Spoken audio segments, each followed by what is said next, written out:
Hi అండి, అందరికీ నమస్తే. రేపు జనవరి 29 ఏకాదశి గురువారం. చాలా శక్తివంతమైన రోజు. ఆ రోజున దేవునికి ఎలా పూజించాలి, ఏం చేయాలనేది ఈరోజు వివరంగా చెప్తాను, చూడండి. ఈ నెల జనవరి 29 గురువారం నాడు ఏకాదశి వచ్చింది. గురువారం ఏకాదశి కలిసి రావడం చాలా విశేషం. అలాగే ఇది అత్యంత శక్తివంతమైన ఏకాదశి. ఎందుకంటే మన పురాణాల ప్రకారం స్వయంగా శ్రీకృష్ణ పరమాత్ముడు భీష్ముని కోసం ఒక ఏకాదశిని కేటాయించాడు. కాబట్టి ఈ ఏకాదశికి చాలా విశిష్టత ఉంటుంది. అష్ట ఐశ్వర్యాలను ప్రసాదించే ఏకాదశి పూజా విధానం, పాటించాల్సిన నియమాల గురించి ఈ వీడియోలో తెలుసుకుందాం. ముందుగా ఈ వీడియోకి ఒక లైక్ కొట్టి ఓం నమ శివాయ అని కామెంట్ చేయండి. జనవరి 29 గురువారం నాడు ఏకాదశి సందర్భంగా ప్రతి ఒక్కరూ విష్ణుమూర్తిని పూజించండి. అయితే ఈ ఏకాదశి రోజున తప్పనిసరిగా నీటిలో చిటికెడు పసుపు వేసుకుని స్నానం చేస్తే జాతక దోషాలు తొలగిపోయి అదృష్టం కలిసి వస్తుంది. అలాగే ఈరోజు తప్పనిసరిగా పసుపు రంగు వస్త్రాలు ధరించండి. వివాహమైన ఆడవారు ఇంటి గడపలకు పసుపు రాసి కుంకుమ బొట్లు పెట్టి ఇంట్లో దీపారాధన చేసుకోండి. ఈ రోజున చేస్తే పూజలకు రెట్టింపు పుణ్య ఫలితం లభిస్తుంది. కాబట్టి మీ పూజ గదిలో ఉన్న వెంకటేశ్వర స్వామి చిత్రపటానికి గంధం రాసి కుంకుమ బొట్లు పెట్టి పసుపు రంగు పుష్పాలతో మరియు తులసి దళాలతో అందంగా అలంకరించండి. ఏకాదశి రోజున తులసి దళాలతో విష్ణుమూర్తిని పూజిస్తే ఏది కోరుకున్నా వెంటనే నెరవేరుతుంది. అలాగే వెంకటేశ్వర స్వామికి ముందు 2 పిండి దీపాలు వెలిగించండి.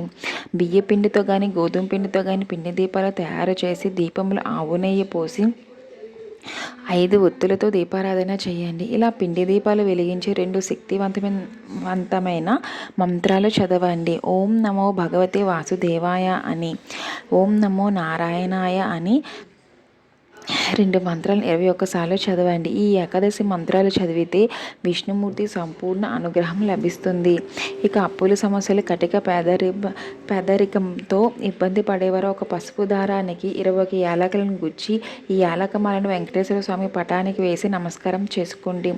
ఆర్థిక ఇబ్బందులు వెంటనే తొలగిపోతాయి. అఖండ ధనలాభం సిద్ధిస్తుంది.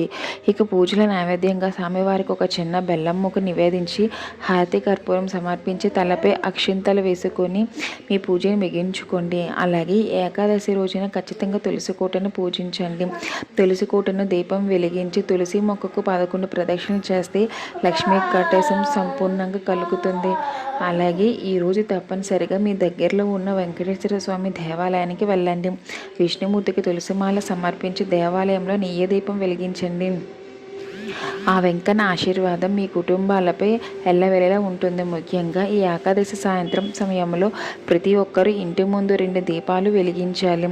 వీటిని లక్ష్మీ దీపాలు అని అంటారు. ఏకాదశి సాయంత్రం సమయంలో ఇంటి ముందు దీపాలు వెలిగిస్తే మీ ఇంటికి పట్టిన దోషాలు, మీ ఇంట్లోకి మహాలక్ష్మి అడుగు మోపుతుంది.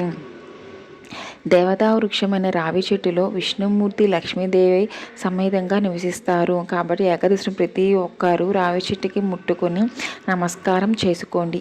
ఈ రోజు రావి చెట్టును ముట్టుకుంటే సర్వ పాపాలు తొలగిపోతాయి. లక్ష్మీ కటాక్షం సిద్ధిస్తుంది.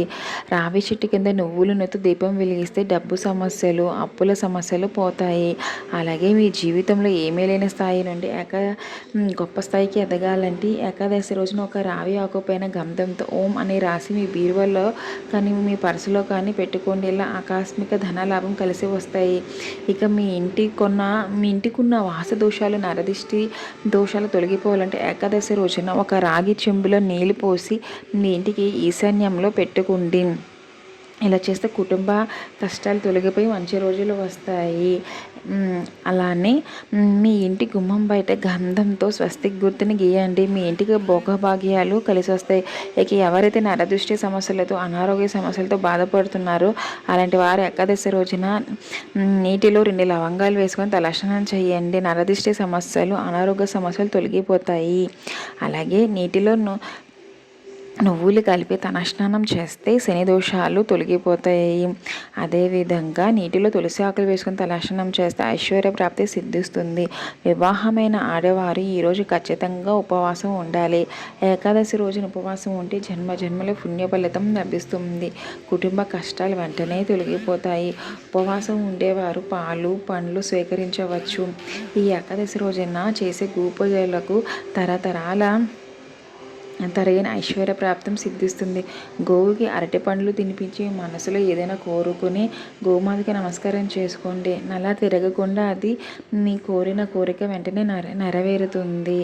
ఏకాదశి రోజున ఆడవారు తప్పనిసరిగా కాళ్ళకు పసుపు రాసుకొని పాపిట్లో కుంకుమ పెట్టుకోవాలి. తద్వారా దీర్ఘ సుమంగళి యోగం సిద్ధిస్తుంది. ఇక ఈ రోజున పొరపాటున కూడా మాంసాహారం, ఉల్లిపాయ మరియు వెల్లుల్లి తినకూడదు. అలాగే సాయంత్రం సమయంలో అన్నం తినకూడదు.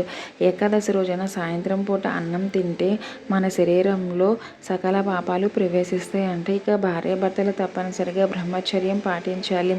ఏకాదశి రోజున తులసి ఆకులు కూడా కొయ్యకూడదు. అలాగే మధ్యాహ్నం సమయంలో నిద్రపోకూడదు. ఏకాదశి రోజున తలకు నూనె రాయకూడదు. అలాగే ఏకాదశి రోజున పొరపాటున కూడా ఉప్పు, నూనె, బియ్యం, పప్పు ధాన్యాలు కొనకూడదు. ఏకాదశి రోజున ఈ వస్తువుల కంటే కొంటే ఆర్థిక ఇబ్బందులు, అప్పుల బాధలు వెంటాడుతాయి. అలాగే ఈ రోజున తెలియకుండా నలుపు రంగు దుస్తులు, వస్త్రాలు ధరించకండి. ఈ రోజున జుట్టు కత్తిరించడం, గోలు కత్తిరించడం అసలు చెయ్యకూడదు.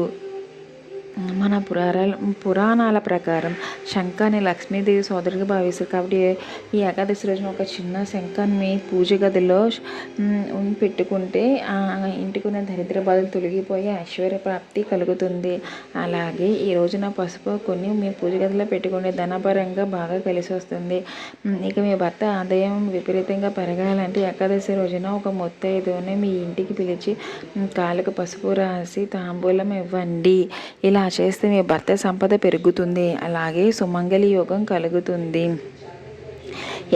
ఈ రోజున తప్పనిసరిగా మీ ఇల్లంతా పసుపు నీళ్ళు చల్లుకోండి. మీ ఇంట్లో ఉన్న ప్రతికూల శక్తులు తొలగిపోయి మీ ఇంట్లో దైవశక్తులు ఆకర్షిస్తాయి. అలాగే ఈ పవిత్రమైన ఏకాదశి నాడు ఇంటి గుమ్మానికి రావి ఆకులు కడితే చాలా మంచిది. రావి ఆకులపై గంధంతో శ్రీం అని రాసి మీ ఇంటి గుమ్మాన్ని కట్టుకోండి. మీ ఇంటికి ఉన్న వాస్తు దోషాలు, డబ్బు సమస్యలు వెంటనే తొలగిపోతాయి. ఇక భార్యాభర్తల మధ్య గొడవలు ఉన్నవారు ఏకాదశి రోజున తులసి ఆకుకు 3 ప్రదక్షిణలు చేస్తూ ఓం నమో భగవతే వాసుదేవాయ మాత్రం చదవండి. భార్యాభర్తల మధ్య గొడవలు తగ్గుతాయి. ఈ మంత్రం చదవడం ఉద్యోగ ప్రాప్తి కూడా కలుగుతుంది. ప్రభుత్వ ఉద్యోగం కోసం ప్రయత్నించేవారు ఏకాదశి రోజున సూర్యుడికి అర్ఘ్యం సమర్పించి ఆదిత్య హృదయం చదవండి. మీకు ప్రభుత్వ ఉద్యోగం త్వరలో వస్తుంది. ఇలా చిన్న చిన్న పరిహారాలు చేయడం ద్వారా మీకు అనుకున్న పనులు జరగేరుతాయి. అందరికీ ఈ వీడియో నచ్చినట్లయితే లైక్ చేయండి, షేర్ చేయండి, సబ్స్క్రైబ్ చేయండి. ధన్యవాదాలు.